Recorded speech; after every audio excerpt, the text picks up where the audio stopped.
Okay, here we go. We are in month 3, week 1, and we are talking about the fire chakra. So, as we always do, we start off with a general theme, and the themes that I have listed here are a little bit different than what you have in the 7 systems chart, if you do have it. We're going to focus on energy, confidence, and transformation, and I'm going to talk a little bit more about each of those. So the quote that for me goes along with the fire chakra is this one from Anna Freud, which is, I was always looking outside myself for strength and confidence, but it comes from within. It is there all the time. And this so often speaks to the sense of validation or the sense of needing to get something on the external rather than feeling that fire on the internal. And so the fire chakra is such a very external based part of us. And so it's kind of our natural inclination to extend that external nature into validation of ourselves. So this is where the discussion of ego comes in. So when we look at all of the different features of the fire chakra and how they're all integrated, this is, again, some of the art from Manami Lingerfelt, in which we have the triangle. Each of the chakras I have assigned a shape to, and the shape has the energetic resonance of that chakra. So for the root, it was the square. For the flow, it was the circle. And now we have the triangle. Why triangle? Because first of all, it has 3 sides, and the fire chakra, otherwise known as the solar plexus chakra in some systems, is the third. It's the third from the bottom, kind of in that sequence. And what I also like about the triangle is the fact that it denotes something upward and out. So there's a point, there's a focus, and that very much describes this fire system that we have built in within us. And what I really like about this woman is that she's centered, she's balanced, she's going within, she's got these flames that are burning within her, but they're not huge flames where they're taking her over, right? They're underneath, they're quelled, they are managed, they are warming rather than burning is how I see it. The reference to the butterflies would be transformation, and to the clouds of thought, to the whole sphere of thought. And so when we think of the root chakra, we think of the physical body. When we have the flow, we think of the emotional body. And when we have the fire, we think of the mental body. This is our thoughts, how we process thinking. As we get up into the third eye chakra, otherwise known in my system nomenclature as the insight, what we focus on there is not so much thought, but intellect and wisdom. So it's a little bit different. These are like the basic thoughts. It's what is constantly coming through our minds and making us have to digest and transform. You'll see at the bottom too, a number of whole grains, yellow foods, and carbohydrate, which comprise the fire system. And we'll devote all of week 3 in talking about those. So you've got this wheel here. And this wheel encompasses all of the different physiological and psychological features of the fire system of health. So you can take a look at each of these and kind of just step back and just go to one and, don't use your mind. Just go with wherever your eye goes first and see what draws you in. Now, for me, just in that moment, it was healthy sweeteners. I just went right to healthy sweeteners. See what it is for you. And whatever it is, make a note and just jot a couple of thoughts down about whichever one of these particular areas caught your interest. If we look at how things are broken out in a more linear root-like fashion, we have the anatomy, which is all the powerhouse digestive organs, the gallbladder, the liver, the pancreas, the small intestine, the stomach. These are the organs of rotting and ripening. They're all about acidification, heat, the process of transformation. So here's where we have digestion. Of course, digestion starts in the mouth, but the bulk of it really happens in what I would call the altar of the body, the sacrificial altar of where all of these foods come in for us to metabolize. Nutrients, we're going to spend a lot of time on different foods. And so as part of talking about the foods, what you'll see is that there are certain themes of nutrients. So B vitamins, which are integral in metabolism. Chromium, which can help with balancing blood sugar. Ferulic acid, which tends to be found in whole grains. This is a specific phytochemical that you probably don't hear so much about, but I often get concerned when people start to leave out categories and classes of food like whole grains because maybe they're gluten-free or they're doing an autoimmune paleo kind of diet, that they're not doing whole grains, that they start to miss some of the constituents in those foods. And there are some things that are very specific to things like whole grains. So I think of ferulic acid, I think of just how rich they are in certain minerals and B vitamins. And so we just have to find other sources if we can't do those foods. The foods in general as a class, let's just go back to the root. The root is protein. The flow is fats and oils. And now we come into the burning bright system of carbohydrate, sweeteners, fibers.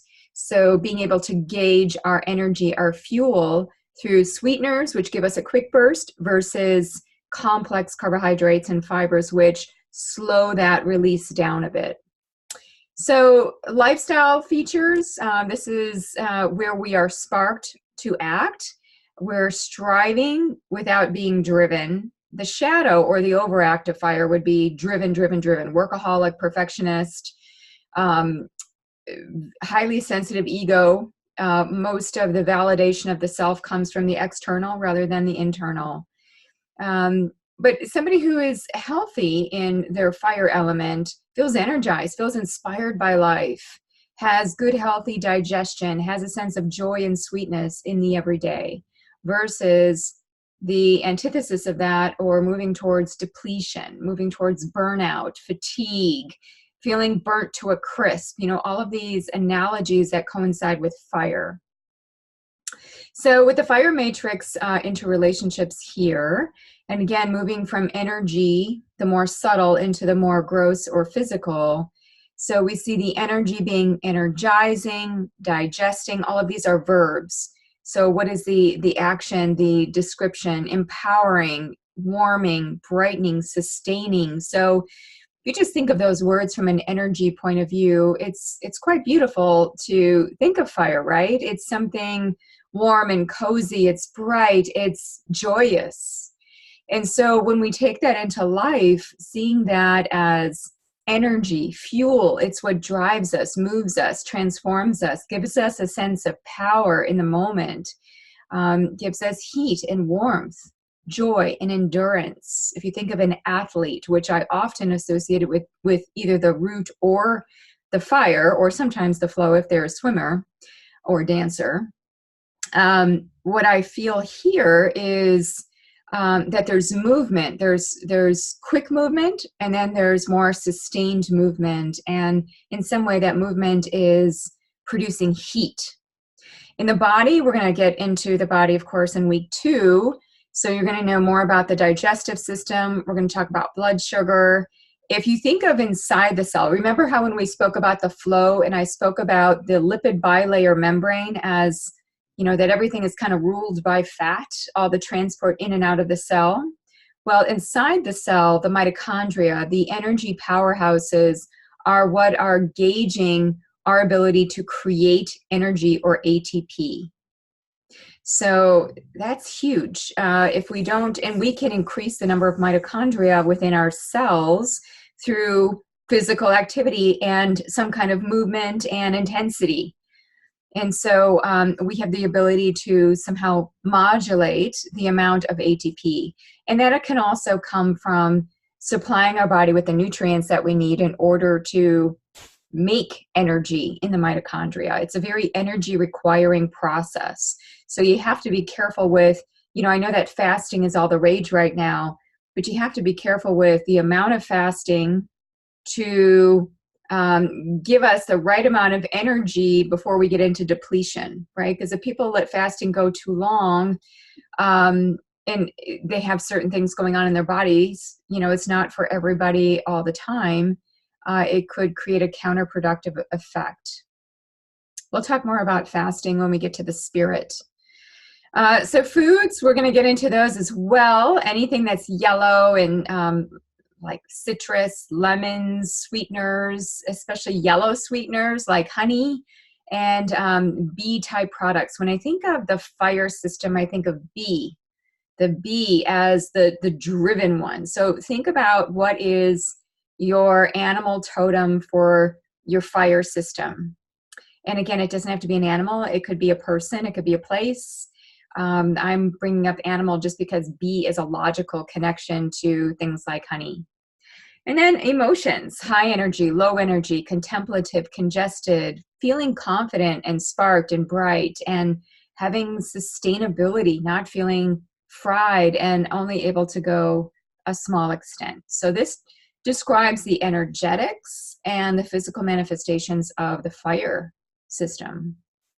If we think of the lifeline and where fire is burning brightest, if you think about, and again, this is to be seen within the guise of kind of the collective. For every person, it might be a little bit different, but for the collective, mostly there's kind of the societal template to move from our teen years into our 20s to establish who we are in the working world. What is your profession? What do you do? That's often the second question we hear after, what's your name? What do you do?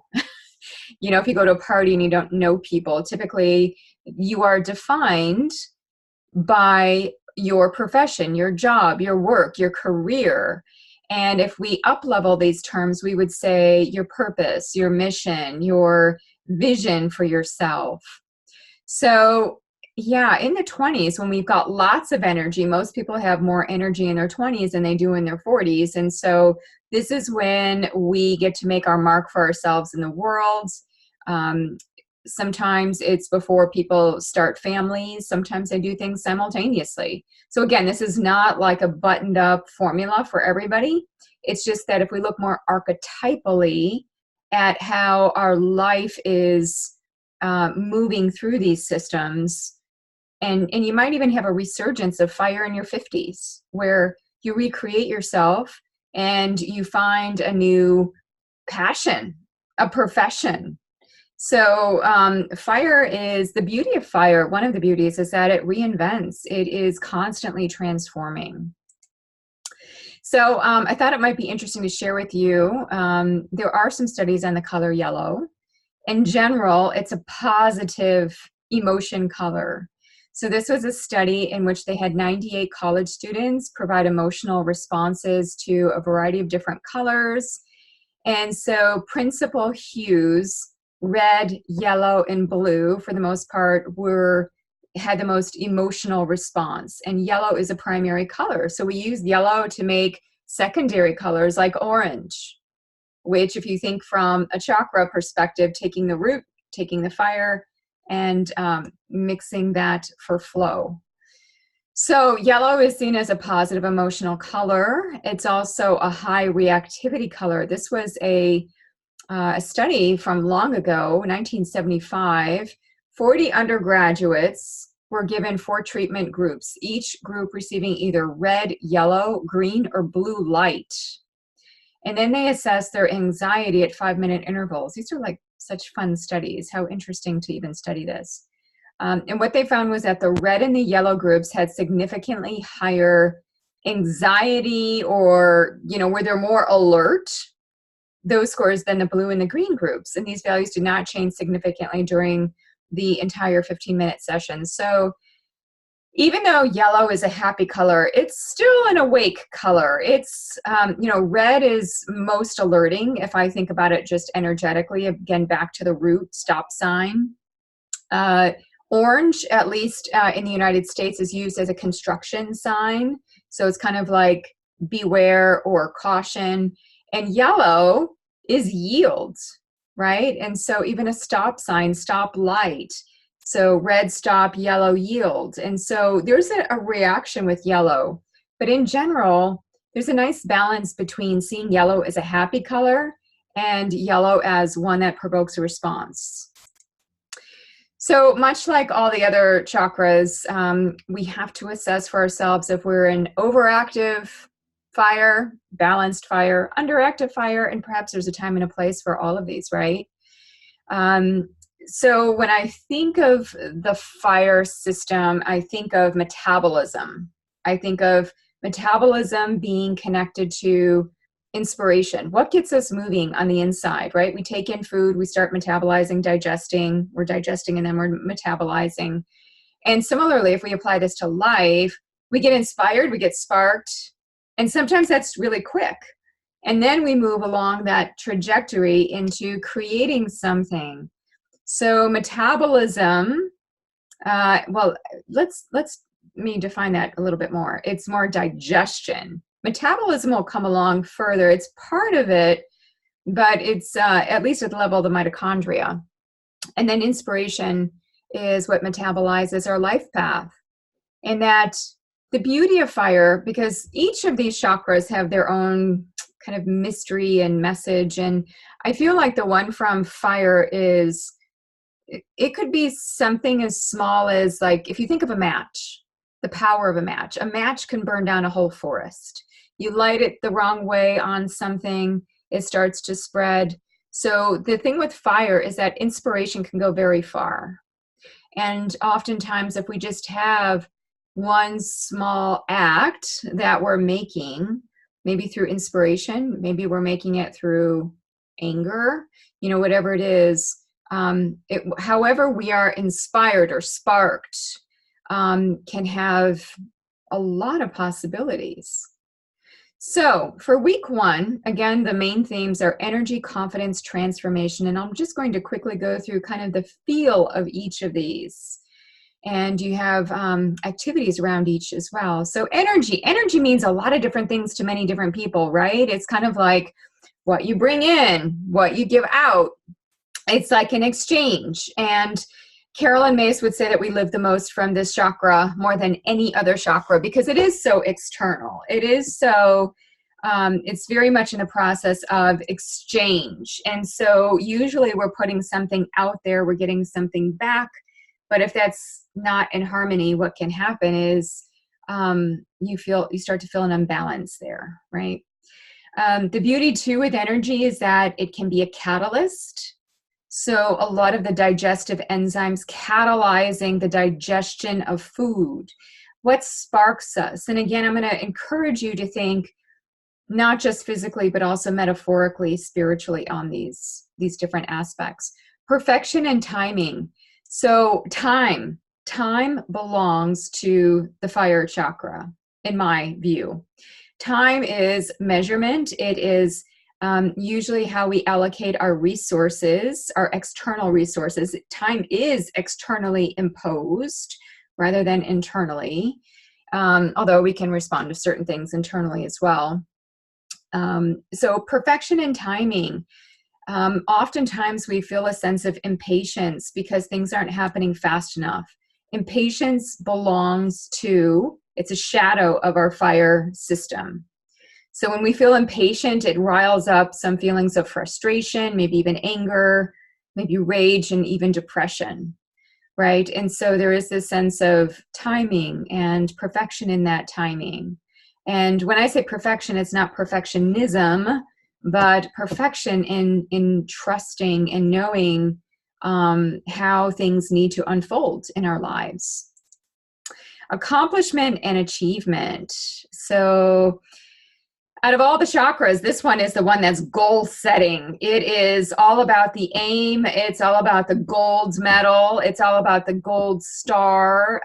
This is what society, if we look at society's aspect of what does the fire chakra hold for us, it's about what did you do? What do you have in the external world that counts for something and does something for society or can be recognized by society? And you can imagine that this would have a shadow and a light side to it. It feels good to accomplish something, to get something done. if we're always driving our sense of ego on the fact of how much we accomplish and measuring ourselves by achievement standards, that starts to take on a different tone. So in all of these, there's a spectrum, right? So you just have to find where is that balance for you. So with energy, one of the things I want to leave you with here, we talked about stress and inflammation a bit with the root, and that comes back a bit with the fire. And one of the things I'm going to encourage you to do is to take a stress test to see how your work life responsibilities are all stacking up. As Hans Selye would say, and he was one of the stress researchers back in 1936, it's not stress that kills us, it's our reaction to it. And our fire can rage out of control with certain stressors, or we can manage our fire and harness it in such a way to best react for us.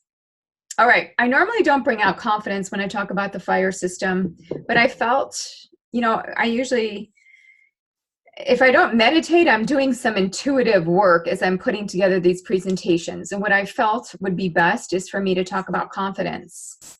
Confidence, and normally I'll talk about power and feeling empowered, which that will come up. But the headline here, instead of having it be power, I felt like for this group, it felt like it needed to be confidence. So self-esteem, healthy ego, feeling power in the best possible sense. The shadow of power, meaning control, feeling like you've got your grip on something. But power is really kind of a light-filled term. Just think of having power at your home through electricity and feeling that power of energy and electricity running through you. And then the act of being empowered, feeling invigorated and how that feels. And I felt like this image of this woman in the field really did capture that. Much like as I was going through my images, trying to figure out, well, what images really convey this? Because I like to teach more by images now rather than so much text. Although sometimes you have to have the text. You can't have just the image.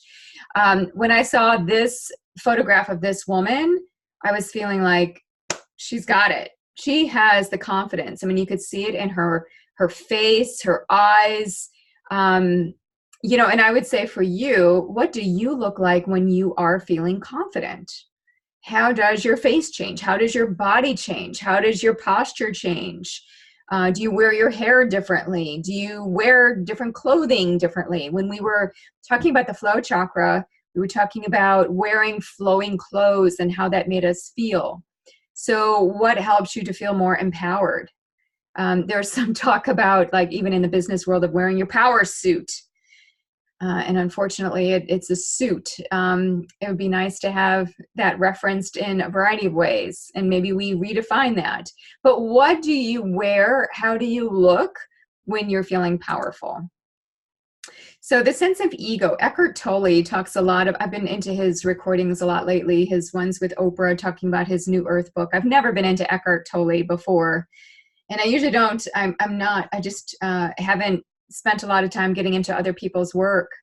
But I have been listening to his work on ego, which is a lot of what we already know. I don't feel like there's a lot of new information, but it's how he contextualizes it. And some of those recordings I find quite just laser-like and how he conveys things about ego. So what is ego? I mean, we all have a sense of self. And ego is that sense of self. And sometimes ego is referred to in a negative way, like, oh, how egotistical, how full of yourself, but not in a good way, in a negative way. So the word that I see as the converse of ego when it's used in a negative way is presence, a sense of presence. Feeling like when somebody walks into a room, you know that they're there and maybe they've said no word whatsoever. It feels very strong. Transformation is the third concept in these general themes for the fire chakra. Transform, trans meaning in between forms, being in between forms. So fire is magical in many ways because fire can take a piece of food that is inedible and make it edible through heat and through breaking down the outer layer of something to make it more digestible. So there's something really, I almost think of Midas, you know, the king who, whatever he would touch, it would turn to gold. And that's a great fire reference, right? So the idea that we are creating alchemy, we're creating a transformation, a shift from one elemental state to another through the element of fire specifically. So transformation. So here's a quote that I was reflecting on and came up with. In the midst of our go, go, go lives, we are missing the no, no, no, or the deep wisdom that is exploding in every moment. So my point in this was that when we are so busy in our fire lives, it's almost like we become so distracted. We're not able to digest. We're reading another book. We're going to another podcast. We're watching another television show. We're going to another conference. We're going through another certification. And we're not actually, I see this over and over with people. They're not actually digesting and assimilating. And which is one of the reasons why even with the certification program, I've been doing interviews with people before they enter to be sure that they have, I'd rather them not go through it and be stressed out and not absorb the information. It's so important to assimilate. And so, to me, the money doesn't matter. It's the energy, it's the focus, it's being present within a course that will give you the best staying power. It'll give you the best return. So it'll give you the no, no, no. So rest is best. Give yourself the gift of pause. I am going to talk a lot about rest as we talk about the fire chakra, because it's one of the things that restores our fire. You know, it's nice to have a big bonfire in the backyard, but it carries so much heat and so much energy that even when it's gone, it's still radiating heat, right? So sometimes we need to temper our fire, and we can temper our fire through resting, digesting. And in order to digest well, we have to rest well. So here's an affirmation, and you're going to see this back when we get into the body, talking about digestion. I allow myself time to rest and fully digest my life experiences. So out of all the chakras, the one I want you to move slowest through and very deliberately and extremely present focused is this one. Because this one has the energy of fast. It has the energy of, again, like fire, where fire can move quickly and it can burn a lot of things out. So I want you to harness your inner fires. I want you to gauge that a bit better.